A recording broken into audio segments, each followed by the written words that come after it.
Hey guys, there's something that happens with recovery so often that doctors actually have a term for it. They call it book recoveries. It's when people read a book and then they're suddenly, almost it seems like magically, better. And the reason this is happening is because people have read a book that helps them understand what's happening with their autonomic nervous system and their brain and their threat assessment systems and all of that. And just from understanding what's going on in their body, they start to feel better quite quickly.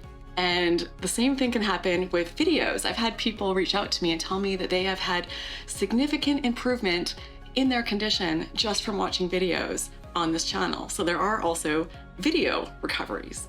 You actually have the potential to retrain your brain by the time the end of this video is done.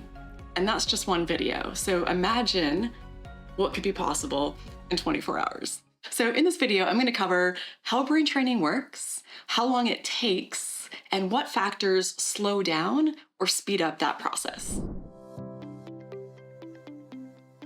It's fascinating. For centuries, scientists thought that our brains formed all of their connections during childhood, and then once we reached adulthood, all of that was just fixed, and nothing changed in your brain once you became an adult. And from there, in fact, you just deteriorated slowly over time, and you just got worse.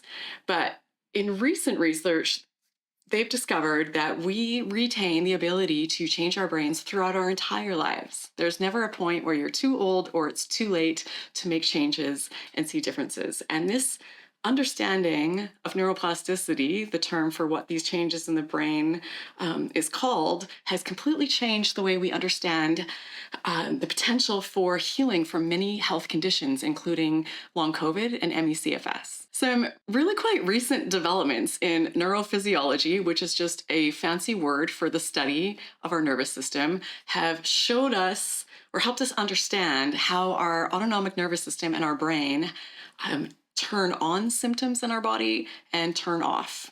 I talk about this a lot in videos. It's just a completely different way of thinking about the symptoms that we get. We have all, I think, been brought up to think about symptoms in our body happening where we feel them. Like if you have pain in your elbow, that pain is being generated in your elbow.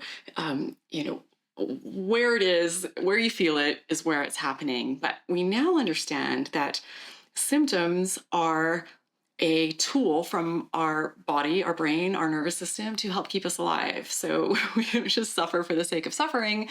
If you are touching something sharp, your brain generates or dispatches a pain signal to wherever it is that you're touching that sharp thing so that you know to stop. And if you are too close to something hot, you feel a burning sensation, and the burning sensation isn't happening wherever you're feeling it. It's just something that your brain and your nervous system and your limbic system have dispatched to that part of the body so that you realize something's happening there. You eat something poisonous, then it dispatches nausea, so you know to stop eating that. So these are all warning signals. They're warning bells from your body to keep you alive. But sometimes those assessments are wrong, just the way, I think it was Ben Aarons, I might be crediting the wrong person. No, I'm pretty sure it was Ben, who was on the channel, said, he explained it well. He said, it's like if you see the check engine oil light on in your car and you check your engine and your engine's fine. So there is an issue that warning sign is on, but the issue is with the warning sign, not with the engine. So the same thing can happen in our body, whether it's because our threat assessment systems evolved to keep us alive during a time that looks nothing like the one we currently live in. Like they weren't developed in a time where we were dealing with like all these screens and hearing the news every day and intense stress and traffic and emails and all of that. Or maybe it's because we have some trauma that we're carrying around that is also producing a lot of stress. Or maybe we just have a really high stress life and environment. And all of this is coded or assessed as being a threat. Symptoms are dispatched in an attempt to keep you safe.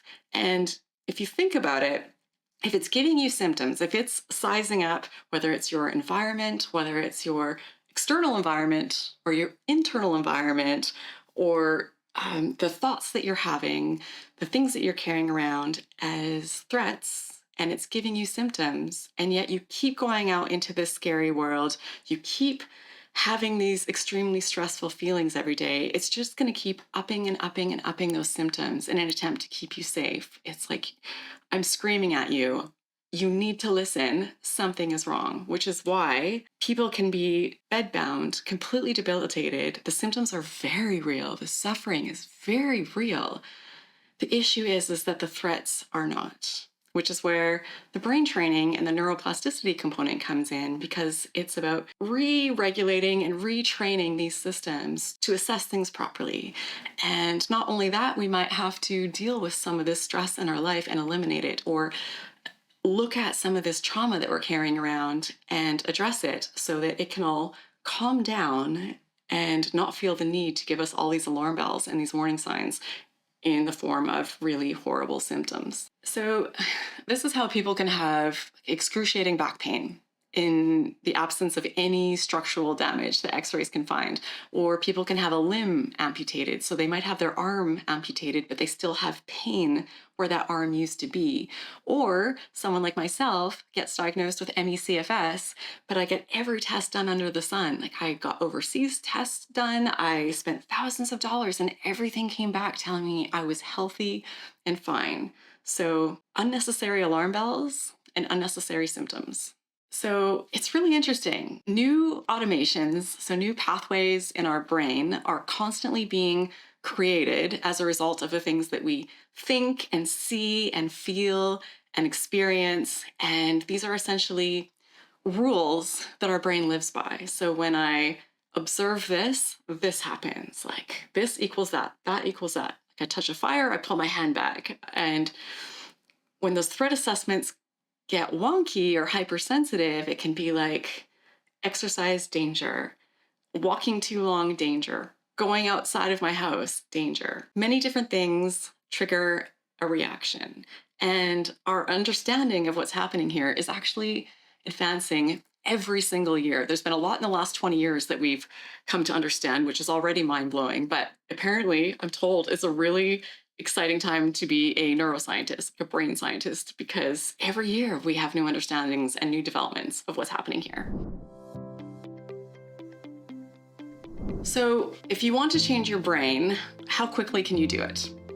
In a really fascinating docuseries called Secrets of the Brain, they used a not so young person as a guinea pig to do brain scans and just follow the process and see how quickly things were changing in response to things that they were essentially doing to him.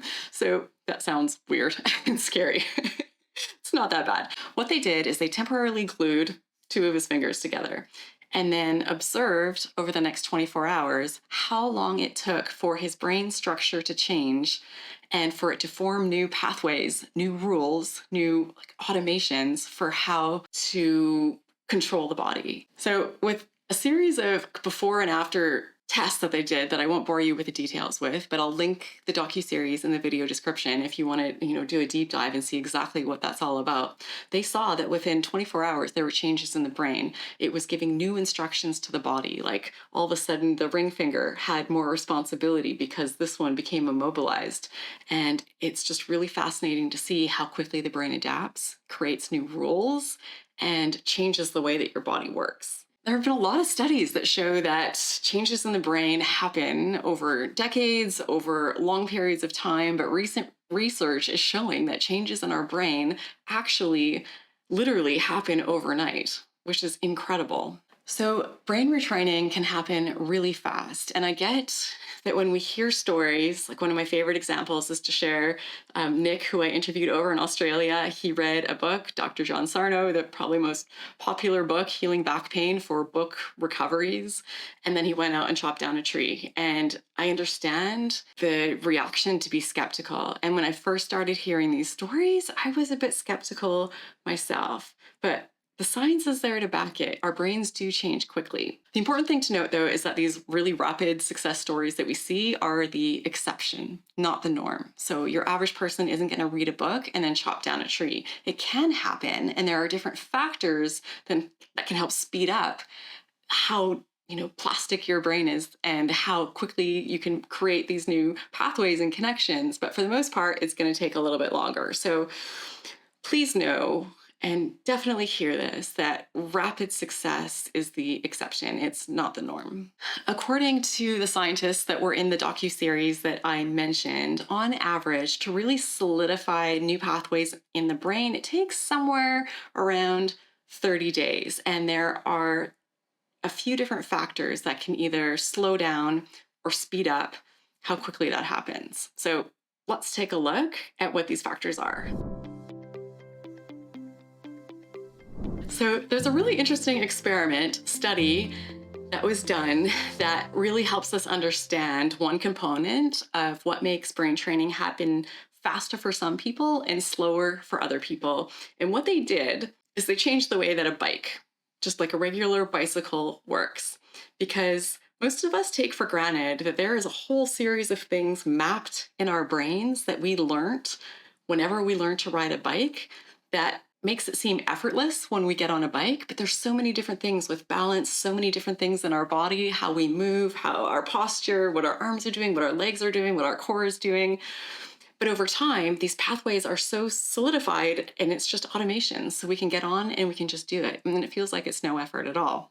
So what they've done in this study is that they've just taken the steering and they've switched it. So normally, you turn right to go right, you turn left to go left.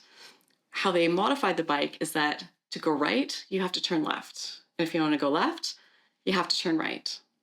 And it doesn't sound like it would be that hard. It actually sounds like it'd be kind of easy. I feel like I could just get on the bike and just tell myself, okay, just steer the other direction. But it's not so simple. And there's so many other changes in your body and balance and all of that needs to happen to be able to successfully be able to do it. And they've tested like expert stunt bike riders and they've given them these bikes and they get on them and they can't do it. Like they fall over time and time and time again. So how long it takes to retrain our brains to ride a new backwards bike or to recover from something like ME/CFS depends on a few factors. Now in the study, they had an 11-year-old and they gave him this new bike, and within 15 minutes of practicing, he was able to learn how to ride this new bike. So pretty quickly. But then when they take middle-aged people, it could take weeks for them to figure it out. So age definitely plays a factor in the speed of brain retraining and how neuroplastic your brain is. But the good news is that everybody, regardless of age, will get there eventually. It's just the older you are, potentially, it might take a little longer. So the kind of line they used in this docu-series was that you can teach an old dog new tricks. It might just take a little bit longer. But there is no age where you're like, oh, I'm past the point of no return. This isn't going to work for me. You just might have to have a little bit more patience because it might take a little bit longer. There's another interesting experiment that was done where they took a group of NASA astronauts and they gave them these goggles that made everything in their world look upside down. And then they studied them to see how long it took for their brains to remap themselves so that they could function fully in the world with these goggles on. And on average, with these NASA astronauts, it took about 28 days. So it really varies on age and a lot of different factors. But for most people, it's not happening overnight. Something else that can speed up the rate of forming these new connections in your brain, speed up the pace of brain retraining, is that our brains are in a more neuroplastic state, meaning they are more trainable and we can make those new pathways and connections when we are in a calm, relaxed state. It was Ashok Gupta, who was on the channel a while back, I can link his interview, who talked us through this, and it can be really helpful. And you'll probably notice if you've taken any brain retraining programs or read much about this, that typically they involve some sort of exercise at the start to get you in a really calm state, because you want your parasympathetic nervous system, that fight or flight system, to be engaged. And if there are simple ways to do this, you can do it through singing, does this, humming, meditation. You can do visualizations, happy, calming visualizations. You can do some, breath work, some breathing exercises. So to set yourself up for success, I know the age we can't control, but this we can. So for your brain training efforts to be the most effective, just take a couple minutes first, just to really get yourself in a good headspace. And then it's going to set you up to be more successful with the brain retraining that you're doing. There are a lot of variables at play for, how fast we retrain our brain and what can speed or slow that down. And scientists are still just figuring this out. And it's not as simple as, just being young or old, or you don't always have to be in a zen, happy state. You can be struggling and you can still recover. Of course, you're going to not always be perfectly calm and in a good place, but still people do it. It's just, these are things to help us start to slowly understand what's happening and why maybe it's happening faster or slower for some people, and start to really get a sense of what we can do to help increase our chances of success when we're doing this. The main takeaway from all of this is that underestimate your brain at your own peril. You can retrain your brain to do all sorts of remarkable things. And if you are feeling or strongly suspect that incorporating recovery strategies that address your autonomic nervous system and your brain are going to be important for your recovery, 99% of the information that I put out on this topic is out on the internet in various formats for free. I have a ton of stuff out there. I am fortunate that I get to talk to some of the world's leading experts on this, and just, are really tapped into what's happening. So if you dig, you will find it. But if you're looking for a more structured approach or a simpler approach, like a condensed, all in one place, served up to you on a platter thing for this, you might want to check out a course that I have. It's called Brain Training 101 for ME/CFS and Long COVID Recovery. It's a self-study course that you do at your own pace. It's short, easily digestible videos, just kind of all killer, no filler, breaking down what's happening, giving you the strategies to implement, and the tools to kind of keep this going long term. If this sounds like something you might be interested in, I'll link on the screen here a video. It's one lesson from the course that you can check out for free and see if there's something that might be a good fit for you. Thank you for watching. I hope you found this helpful. I hope you learned something from this. This is my favorite topic on the planet right now. So I hope you enjoyed this, and I hope to see you in the brain training course if you do decide to check it out.